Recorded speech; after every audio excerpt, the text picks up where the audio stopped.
राजनीतिक विश्लेषक संदीप चौधरी जी हमारे साथ कनेक्ट हो गए हैं। संदीप जी, बहुत बहुत स्वागत है आपका। फिलहाल तो ये शुरुआती रुझान है जो अभी निकलकर सामने आ रहे हैं, लेकिन अगर हम बात करें महाराष्ट्र की तो आपके एनालिसिस को पहले सर समझते हैं। नैरेटिव तो दोनों ही अलायंसेस ने सेट करने की कोशिश की, लेकिन किसका नैरेटिव जनता ने एक्सेप्ट किया या किसको वो चुनेंगे, देखना बहुत दिलचस्प होगा। आपके एनालिसिस के हिसाब से महाराष्ट्र का ये इलेक्शन किस तरह का रहने वाला? देखिए, महाराष्ट्र के चुनाव की अगर हम बात करें तो इसमें कोई दो राय नहीं है कि भाई भारतीय जनता पार्टी ने जबरदस्त अपनी तैयारी की थी और सबसे बड़ी पार्टी के रूप में भी भारतीय जनता पार्टी वहां पर थी, लेकिन वो अपनी सरकार नहीं बना पाई और फिर शिंदे के साथ मिली जुली सरकार बनी, ये एक अलग विषय है। लेकिन इस बार की जो महाराष्ट्र में तैयारी थी सभी दलों की, उनमें सबसे अहम रोल मैं मानता हूँ कि एनसीपी और शिवसेना का रहने वाला था, क्योंकि एनसीपी भी दो जगह टूट चुकी थी। एक अजीत पवार की एनसीपी हो चुकी थी और दूसरी शरद पवार की एनसीपी, और इसी तरीके से शिवसेना, शिंदे गुट शिवसेना और उद्धव ठाकरे की शिवसेना दो जगह टूट गई है। तो ऐसे में देखना होगा वोटर का क्या रुझान रहता है, क्या रुझान वोटर का शिंदे की तरफ जाता है शिवसेना के लिए या उद्धव ठाकरे की तरफ जाता है। इसी तरीके से एनसीपी में था कि एनसीपी में अगर जो एनसीपी का वोटर था वो अजीत पवार के साथ जाता है तो नो डाउट शिंदे और अजीत पवार के मजबूत होने से बीजेपी और ज्यादा मजबूत हो जाएगी। लेकिन अगर ये दोनों कमजोर कड़ी साबित होते हैं और शरद पवार की एनसीपी और उद्धव ठाकरे की शिवसेना मजबूत होती है, उनका जो कोर वोट है उनके साथ आ जाता है, तो ऐसे में मुझे लगता है इंडिया गठबंधन भी मजबूत हो सकता है। लेकिन अभी हमें उतार चढ़ाव लगातार देखने को मिलेंगे। आगे देखते हैं किस तरीके की चीजें निकलकर हमारे सामने आती हैं। कई नारे भी दिए गए सर, और काफ़ी इस इलेक्शन को पोलराइज करने की कोशिश भी की गई, उस पर आऊँगी मैं, लेकिन एक बार रिएक्शन आपके सारे स्टेट्स को लेकर ले लेते हैं। पहले झारखंड को लेकर क्या लगता है आपको? झारखंड में इस बार परिवर्तन के कुछ आसार है जैसा एग्जिट पोल्स कह रहे हैं, या फिर बचा लेंगे अपनी सत्ता हेमंत सोरेन? देखिए, बिल्कुल मुझे लगता है अगर हम झारखंड की बात करें तो झारखंड में परिवर्तन होने के चांसेस ज्यादा हैं। एक तो एंटी इनकम्बेंसी होती है, सरकार से लोगों की नाराजगी बढ़ जाती है 5 साल में। दूसरी चीज ये है कि हेमंत सोरेन के ऊपर भ्रष्टाचार के आरोप भी लगे, उनको जेल भी जाना पड़ा, तो इससे भी उनकी इमेज कहीं ना कहीं डाउन हुई है। और ऐसे में जिस तरीके से भारतीय जनता पार्टी की जो सरकार है उसने लगातार भ्रष्टाचार पर प्रहार किए और अलग अलग जगह पर अलग अलग वक्त पर अलग अलग मंत्रियों के घरों पर छापे पड़े और वो अलग अलग मामलों में जेलों में भी गए, कुछ यहाँ से कैश बरामद भी हुए, कुछ पर आरोप लगे, अभी तक केस चल रहे हैं कोर्ट में। तो मुझे लगता है इन सब चीजों का फायदा भी भारतीय जनता पार्टी अलायंस को झारखंड के अंदर मिल सकता है। और दूसरी चीज रही हेमंत सोरेन की पार्टी में जो टूट रही, जिस तरीके से चंपई सोरेन उनसे अलग हो गए, तो कई वजह है जिससे हेमंत सोरेन को झटका लग सकता है। यूपी की बात करें सर, यूपी में किसका दाव चलता नजर आ सकता है? क्या लगता है? 9 सीटों पर उपचुनाव हो रहे हैं, हालांकि बाईपोल्स है, ये किसकी सत्ता होगी निर्धारित नहीं करते, लेकिन कई लोगों का कहना है, कई एनालिस्ट का कहना है कि 2027 का सेमीफिनाले होगा ये। ऐसा लगता है आपको? देखिए, मैं ऐसा नहीं मानता हूं। लोग अपने तरीके से कह सकते हैं कि सेमीफाइनल होगा, क्योंकि उससे पहले आपने देखा जब विधानसभा चुनाव हुआ था तो योगी जी की बहुमत की सरकार बनी थी, जबरदस्त प्रचंड बहुमत, जिसको बीजेपी के लोग कहते हैं, प्रचंड बहुमत मिला था। लेकिन उसके बाद हमने देखा लोकसभा का चुनाव हुआ, लोकसभा में चीजें बदल गई, कहीं ना कहीं समाजवादी पार्टी एक बड़ी और मजबूत पार्टी बन करके उभरी। ऐसे में अब देखना है 9 सीटों पर जो चुनाव हो रहा है, मेरा ये मानना है कि ये कांटे की टक्कर है। और 3 सीटें जहां जो समाजवादी पार्टी ने खाली की थी, तो समाजवादी पार्टी अपनी सीटें जीतने में कामयाब होगी और भारतीय जनता पार्टी की जो सीटें थी, भारतीय जनता पार्टी अपनी सीटें जीतने में कामयाब होगी। और एक सीट आरएलडी के पास थी, मुझे लगता है आरएलडी भी अपनी सीट बचाने में कामयाब होगी। लगता है सभी लोग अपनी अपनी इज्जत बचा करके निकल जाएंगे। चले, उत्तर प्रदेश को लेकर 9 में से 9 सीटों पर रुझान तो खैर सामने आने ही लगे हैं। बीजेपी फिलहाल 6 सीटों पर आगे चलती नजर आ रही है और समाजवादी पार्टी 3 सीटों पर है, पर शुरुआती रुझान है, इनको लेकर कुछ अभी कहा नहीं जा सकता है। महाराष्ट्र की सर एक बार फिर से अगर हम बात करें, महाराष्ट्र में जो नारे दिए गए, काफ़ी जहरीले नारे दिए गए एक तरीके से देखा जाए। अगर बोला बटोगे तो कटोगे, एक है तो सेफ है, किसी ने कहा औरंगजेब का महिमंडन हो रहा है, किसी ने कहा कि ये तो औरंगजेब का फैन क्लब है, किसी ने कहा साधु के वेश में नफरत फैला रहे हैं। ये जो नारे होते हैं विकास के मुद्दों पर कितने भारी पड़ते हैं ये इलेक्शंस के दौरान? क्या पब्लिक इनसे ज़्यादा पब्लिक पर ये नारे इम्पैक्ट करते हैं, या पब्लिक इस बात पर ज़्यादा ध्यान देती है कि उनके लिए प्रदेश सरकार ने क्या किया है, या जो उनके विरोधी हैं वो उनसे क्या वादे कर रहे हैं?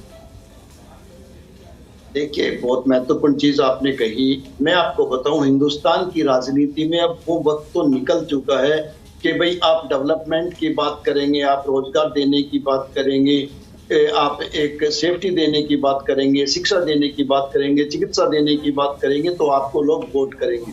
आप देखिए, जब हमारे यहाँ कोई भी चुनाव हो, चाहे विधानसभा को हो या लोकसभा को, जब वो शुरू होता है तो जरूर ये कहा जाता है कि हम हिंदुस्तान को आगे लेकर के जाएंगे, हम इस तरीके से करेंगे, हम इस तरीके से करेंगे, बड़ी बड़ी बातें की जाती है। लेकिन जैसे जैसे चुनाव रफ्तार पकड़ने लगता है, फिर बटोगे तो या कटोगे, मतलब हिंदू और मुसलमान पर बातें आ जाती है, पाकिस्तान और हिंदुस्तान पर बातें आ जाती है। यहाँ तक कहा जाता है कि महिलाओं के मंगलसूत्र पे खतरा आ जाता है। तो ये चीजें हमें देखनी पड़ेगी कि किस तरीके से मंदिर मस्जिद की बातें आ जाती हैं। कहने का मतलब जो है, कुल मिलाकर लब्बुल मुआब ऐसे निकलता है कि चीजें हमारे यहाँ बंटवारे पर आ जाती है कि भाई हिंदू अगर एक होगा तो सेफ रहेगा, नहीं तो औरंगजेब को याद कर लीजिए, उनके वक्त में किस तरीके से मारे गए, अकबर को याद कर लीजिए, बाबर को याद कर लीजिए, हुमायूं को याद कर लीजिए। और कहीं ना कहीं पोलराइजेशन की राजनीति होती है कि भाई आप एक हो जाओ और मुसलमानों को अलग कर दो। और ये चीज आज की तारीख में हमारे देश में चल भी रही है, कभी मंदिर मस्जिद की राजनीति, कभी हिंदू मुसलमान की राजनीति। और जब मुंबई और महाराष्ट्र की बात आती है तो वहां पर ये चीजें कहीं ना कहीं लोगों के जहन में आती है, क्योंकि मुंबई के दंगे भी आपको याद होंगे किस तरीके से बम विस्फोट हुए थे।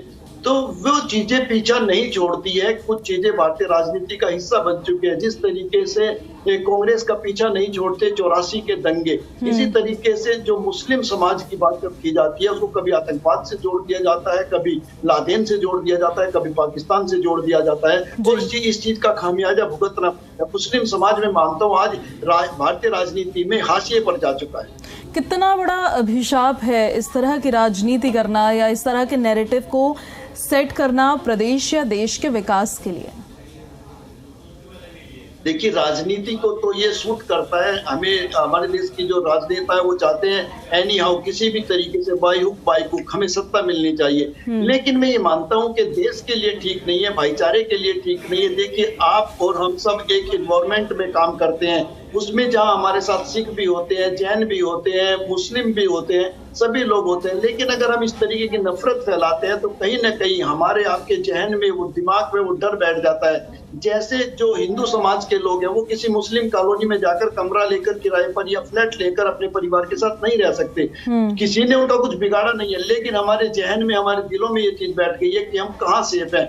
आज की तारीख में कोई जैन होगा वो सोचेगा मैं जैन के घर में फ्लैट ले लूं या जैन के घर में कमरा ले लूं, मैं सेफ रहूंगा। कोई जाट होगा सोचेगा जाटों के मोहल्ले में जाके रहूं तो सेफ रहूंगा। तो ये हमारे दिलो दिमाग में बैठ गया। ये डर निकलना जरूरी है। ये डर तब निकलेगा जब इस तरीके की राजनीति को हम दरकिनार करेंगे और सब वाकई साथ मिलकर करने की कोशिश करेंगे। अच्छा सर, ये जरा बताइए, ये शिवसेना में फाड़ होना, एनसीपी में फाड़ होना, अब लास्ट इलेक्शन से तो ये इलेक्शन काफ़ी डिफरेंट है, ये कुछ असर डालता हुआ नजर आएगा इन इलेक्शंस में? क्योंकि मैं ये इसलिए पूछ रही हूँ क्योंकि जब अपने महत्वाकांक्षाओं के लिए, राजनीतिक महत्वाकांक्षाओं के लिए जो नेता होते हैं वो दल बदल करते हैं, या एक पार्टी को छोड़ के दूसरी पार्टी में जाते हैं, या उन्हीं की पार्टियों में दो फाड़ हो जाते हैं, तो क्या इससे विश्वास कम नहीं होता है पब्लिक के बीच में? वो विश्वसनीयता बरकरार रहती है क्या? इस बार रहेगी लगता है आपको? देखिए, बहुत महत्वपूर्ण है। मैं आपको बताऊं, भारतीय राजनीति में जो नेता हैं उनकी स्थिति और जो पार्टियां हैं उनकी स्थिति क्या हो गई है। जैसे आप आईपीएल देखते होंगे, आईपीएल में हर साल बोली लगती है खिलाड़ियों की। कभी कोई खिलाड़ी किसी टीम में चला जाता है, कोई खिलाड़ी किसी टीम में चला जाता है, वो उसके लिए प्रदर्शन करने लगता है। ठीक इसी तरीके से भारतीय राजनीति है। आज जो व्यक्ति कांग्रेस में कार्य कर रहा है, कल वो भाजपा में जाकर भाजपा के सुर से सुर मिलाने लगता है। जो भाजपा में कार्य कर रहा है, कल वो दूसरी पार्टी में जाकर उसके सुर से सुर मिलाने लगता है। तो ये स्थिति है। इसके नेताओं की कोई क्रेडिबिलिटी नहीं रह गई है। हाँ, हमारे यहाँ जो चुनावी सिस्टम है वो समीकरण बेस हो गया है। अगर दो पार्टियों का या तीन पार्टियों का जो कॉम्बिनेशन बनता है, जो आप बैलेंस देखते हैं, जिसके हम एनडीए और इंडिया गठबंधन की बात करते हैं, किस राज्य में किसका कॉम्बिनेशन अच्छे बैठ जाता है, उस तरीके से वो जीतने में कामयाब हो जाते हैं। हालांकि हरियाणा चुनाव से ऐसा कुछ देखने को मिल रहा है कि जो राष्ट्रीय पार्टियां, राष्ट्रीय पार्टियों की तरफ लोगों का रुझान बढ़ा है, वोट बैंक का रुझान बढ़ा है।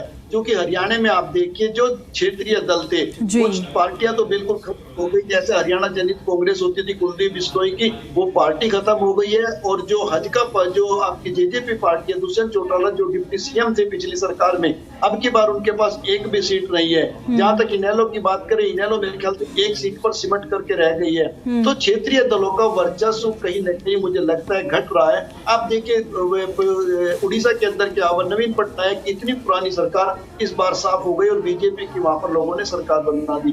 तो इस तरीके की अगर चीजें चलती रही तो मुझे लगता है देश के अंदर दो ही दल रहेंगे, कांग्रेस और बीजेपी जो राष्ट्रीय पार्टी है। ठीक है सर, झारखंड में आते हैं हम वापस। झारखंड को लेकर आपने अपना एनालिसिस बताया था कि किस तरह के समीकरण वहाँ पर रह सकते हैं। फैक्टर्स कौन कौन से इन झारखंड इलेक्शंस में आपको लगता है मुद्दे जो हैं वो कौन कौन से हावी रह सकते हैं, और उन मुद्दों को जो वहाँ पे दोनों ही अलायंसेस है उन्होंने किस तरह से भुनाया है, कितने सफल वो उन मुद्दों को भुनाने में रहे हैं? क्योंकि झारखंड की बात करते हैं तो ट्राइबल्स की आइडेंटिटी बचाना एक मतलब जो वहाँ पे रहने वाले लोग हैं उनके लिए बहुत बड़ा फैक्टर होता है, या कि उसको भुनाने में कामयाब रही हैं ये पार्टियां? देखिए, झारखंड की अगर हम बात करें तो ये हकीकत है कि झारखंड में जो आदिवासी लोग हैं वो चाहते हैं कि वहाँ की सत्ता उनके हाथ में रहे, आदिवासियों को वहाँ पर राज करने का मौका मिले। तो ऐसे में कई चीजें निकल करके सामने आती हैं। जिस तरीके से कांग्रेस जातिगत जनगणना की बात करती है, या जो हेमंत सोरेन है वो आदिवासी समाज से आते हैं, तो वो कहीं ना कहीं ये मैसेज देने की कोशिश कर रहे हैं कि भाई आदिवासियों से भारतीय जनता पार्टी या भारतीय जनता पार्टी का अलायंस हमें पसंद नहीं करता, हम गरीब लोग हैं और हमारी सरकार के ये खिलाफ रहते हैं। अगर वो ये मैसेज देने में अपने लोगों में कामयाब हो जाते हैं तो वाकई वो वापसी कर सकते हैं। लेकिन आज की तारीख में जनता इन सब चीजों से आगे निकल कर अगर सोचती है कि हमें भ्रष्टाचारी मुख्यमंत्री नहीं चाहिए तो हेमंत सोरेन के लिए मुश्किलें बढ़ सकती है। और हेमंत सोरेन की पार्टी में उठ रही है, चंपई सोरेन बहुत महत्वपूर्ण पार्ट थे पार्टी का, वो अलग हो गए हैं, तो इस चीज का खामियाजा भी हेमंत सोरेन को उठाना पड़ सकता है। और ऐसे में देखना होगा कि कांग्रेस कितना बिल्ड करती है, कांग्रेस कितनी मजबूत होकर के उभरती है, ये चीजें मैटर करती है। हालांकि देखने में जो चीजें लग रही है, जिस तरीके से भारतीय जनता पार्टी और आरएसएस ने वहां पर कार्य किया है रूट लेवल पर, तो भारतीय जनता पार्टी का मुझे जेएमएम की स्थिति क्या है? क्या वो अभी भी tribal as a tribal party को अपने आप को प्रोजेक्ट कर पा रही है, या सिर्फ एक परिवार की पार्टी बन के बस रह गई है, यही उनका प्रोजेक्शन है? देखिए, जेएमएम की अगर हम बात करें तो हेमंत सोरेन के बारे में मैंने कहा, आप कह सकते हैं कि वो एक परिवार की पार्टी बनकर के रह गए। परिवार की पार्टी बनकर के इसलिए मैं कह रहा हूं कि जब हेमंत सोरेन जेल में गए, उन्हें वापसी करने के बाद सीएम बनने की जल्दी थी, जबकि वो चाहते तो सीएम पद छोड़कर वो थोड़ा टाइम पार्टी लोगों के बीच में गुजार सकते थे, वो लोगों से जाकर के मिल सकते थे, वो एक ये मैसेज दे सकते थे कि देखिए मैं सीएम बनने के लिए, मैं आदिवासियों के लिए कार्य कर रहा हूँ, अपनी पार्टी को मजबूत करने के लिए कार्य कर रहा हूँ। लेकिन इसका भी कहीं ना कहीं एक नेगेटिव मैसेज जनता के बीच में गया, जो मुझे लगता है हेमंत सोरेन पर भारी पड़ सकता है। क्योंकि हेमंत सोरेन की अभी बात करें, चंपई सोरेन को लेकर भी साथ साथ जवाब दे दीजिए, वो कितना डैमेज पहुंचा होगा उनके जाने से? देखिए, अगर आप चंपई सोरेन की बात करें तो आपने सुना होगा कि घर का भेदी लंका ढा सकता है। जब विभीषण रावण को छोड़कर भगवान राम के साथ मिल गए तो रावण की क्या दुर्दशा हुई आप ये समझ सकते हैं। तो चंपई सोरेन को आप एक तरीके से विभीषण कह सकते हैं। जो आदमी अपनी पार्टी से टूटकर मुख्य अंग जब दूसरे के साथ मिल जाता है तो कहीं ना कहीं वो आपके किले को ध्वस्त कर सकता है। तो मुझे लगता है चंपई सोरेन का बहुत महत्वपूर्ण रोल है। चंपई सोरेन के भाजपा के साथ आने से भाजपा मजबूत हुई है।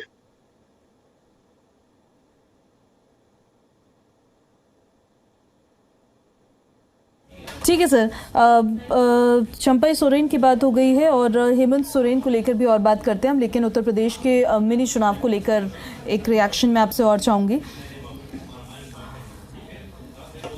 वो रिएक्शन ये है कि इन दोनों ही पार्टियों के बीच में, चाहे भारतीय जनता पार्टी हो या समाजवादी पार्टी हो, क्योंकि आपने बताया कि क्षेत्रीय दल जो है उसको लेकर विश्वसनीयता लोगों में थोड़ी सी कम देखने को मिल रही है, जैसे हरियाणा में भी देखने को मिला। लेकिन उत्तर प्रदेश में क्या अखिलेश यादव जो अपने वो पीडीए की स्ट्रैटेजी के तहत आगे चलते हैं, वो अपनी राजनीतिक पार्टी की मजबूती को कायम रखने में कामयाब रह रहे हैं?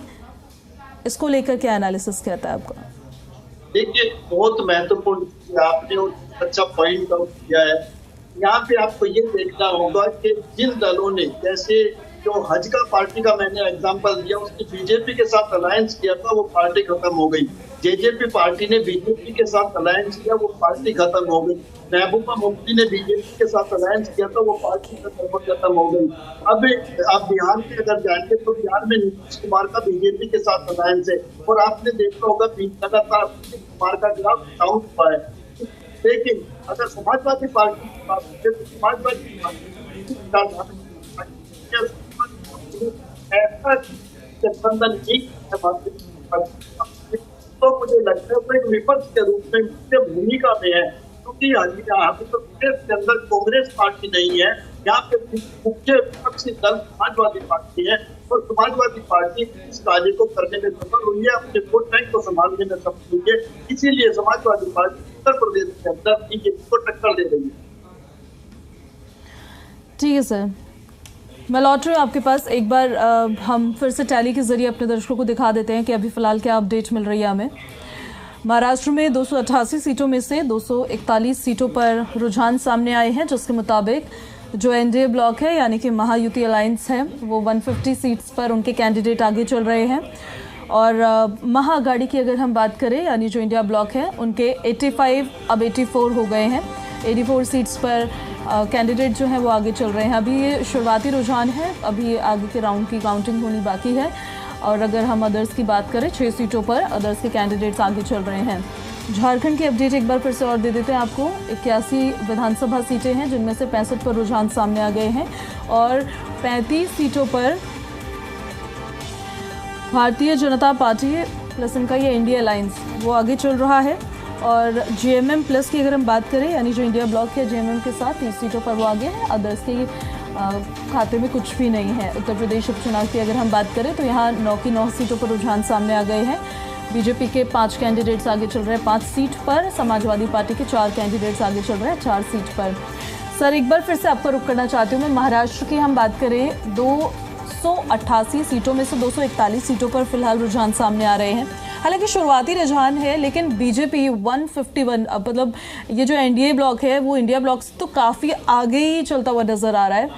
अगर यही रुझान जो है, जो शुरुआती आ रहे हैं, नतीजों में तब्दील होते हैं, तो ऐसे कौन कौन से फैक्टर्स होंगे जो इस एनडीए ब्लॉक के लिए, महायुति के लिए काम कर गए होंगे?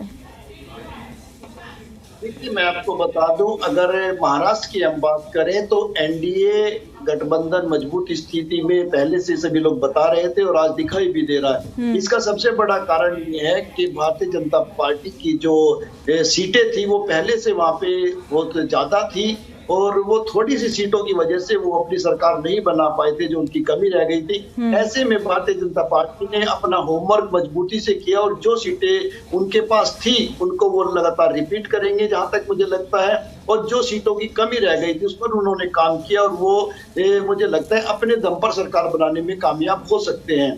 इसके अलावा दूसरी पार्टी पे टूट की वजह से ये पार्टियां बनी, चाहे आप शिंदे गुट की बात कर लीजिए, चाहे अजित पवार की बात कर लीजिए, वो पार्टियां टूटने से, और पार्टी टूटने से दोनों पार्टियां कमजोर हो जाती हैं, वोट बैंक उनका बढ़ जाता है। ऐसे में मुझे लगता है कांग्रेस को भी थोड़ा फायदा हो सकता है, थोड़ा फायदा बीजेपी को होगा।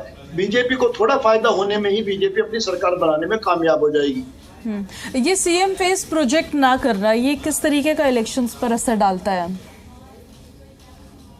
देखिए, सीएम फेस की अगर आप बात करें तो बीजेपी का सीएम फेस तो एक तरीके से प्रोजेक्ट था, लेकिन महाअघाड़ी की बात दूसरे लोगों के लिए इसकी प्रॉब्लम हो सकती है, क्योंकि जब आपके पास फेस ना हो तो कहीं ना कहीं लोगों के बीच में अपना मैसेज आप पूरे तरीके से कन्वे नहीं कर पाते हैं, क्योंकि एक फेस मैटर करता है। जैसे देश में जो चुनाव हुए प्रधानमंत्री पद के लिए मोदी जी का फेस रहता है, इसी तरीके से जिस स्टेट में आपके पास फेस नहीं होगा तो वहाँ का वोट बैंक भी कंफ्यूज होता है और चीजें बढ़ जाती हैं। ऐसे में भारतीय जनता पार्टी चूंकि एक बड़ी पार्टी थी, सबसे ज्यादा सीटें उनके पास थी, और कहीं ना कहीं देवेंद्र फडणवीस का जो फेस है वो भी लोगों के सामने था, और अमित शाह जी ने रैलियों में कई जगह ये मैसेज भी दिया कि इस बार महाराष्ट्र के अंदर सीएम भारतीय जनता पार्टी का होगा। तो इन सब चीजों का फायदा भी एनडीए अलायंस को मिलेगा।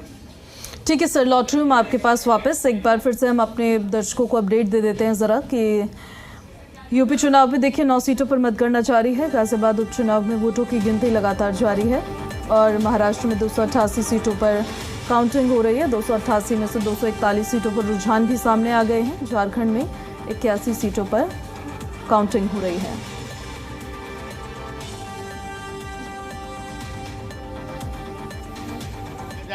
तो क्या परिस्थिति होगी आप इस बात को समझ सकते हैं।